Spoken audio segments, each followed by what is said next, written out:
Теперь жителям поселка Агудзера не придется ехать в столицу, чтобы купить сим-карту, подключиться к сети и стать абонентом Аквафон.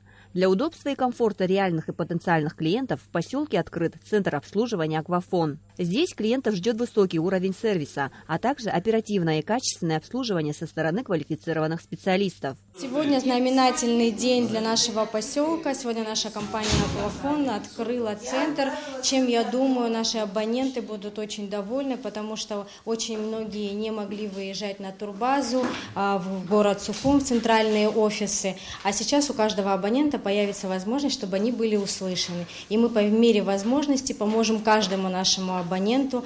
Я думаю, все останутся довольны нашей работой. На церемонии открытия нового центра обслуживания абонентов присутствовали представители администрации Гулрыбского района, жители и гости поселка Агудзера. Торжественное открытие традиционно началось с разрезания ленточки у входа в центр. За 10 лет существования компании центры появились практически во всех городах и районах страны. Дизайн-проектом нового центра обслуживания занималась молодой дизайнер-архитектор Кама Кация. Центры обслуживания всегда являются местом проведения акции «Аквафон». Викторины, розыгрыши являются для компании одним из важных способов взаимодействия с абонентами. Именно поэтому «Аквафон» постоянно развивает программу расширения сети собственных центров обслуживания. То, что «Аквафон» открыл свой центр здесь, конечно, хорошо. Людям не надо ехать никуда.